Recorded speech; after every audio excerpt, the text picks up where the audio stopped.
अकबर बीरबल की कहानी, जोरू का गुलाम। एक बार की बात है, राजा अकबर व बीरबल दरबार में बैठे कुछ अहम मामलों पर चर्चा कर रहे थे। तभी बीरबल ने अकबर से कहा, मुझे लगता है कि ज्यादातर पुरुष जोरू के गुलाम होते हैं और अपनी पत्नियों से डर कर रहते हैं।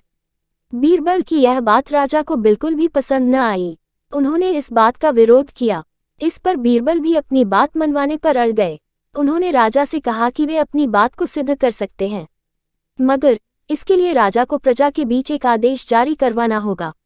वह आदेश ये था कि जिस पुरुष के अपनी पत्नी से डरने की बात सामने आएगी, उसे दरबार में एक मुर्गी जमा करानी होगी। राजा बीरबल की इस पर तैयार हो गए।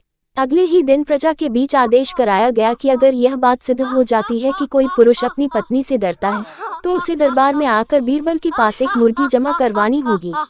फिर क्या था, देखते ही देखते बीरबल के पास ढेरों मुर्गियां इकट्ठा हो गईं और सैकड़ों मुर्गियां महल के बगीचे में घूमने लगीं। अब बीरबल राजा के पास पहुंचे और बोले, महाराज, महल में इतनी मुर्गियां इकट्ठा हो गई हैं कि आप एक मुर्गी खाना खोल सकते हैं, इसलिए अब आप इस आदेश को वापस ले सकते हैं।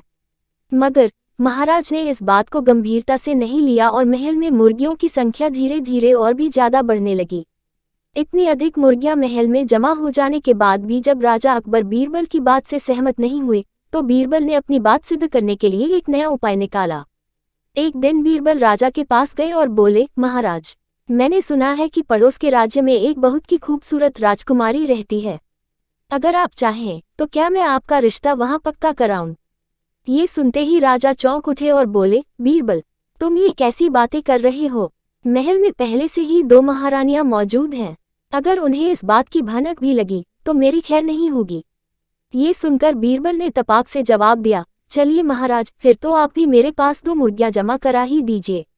राजा बीरबल का ऐसा जवाब सुनकर शर्मा गए और उन्होंने अपना आदेश उसी वक्त वापस ले लिया।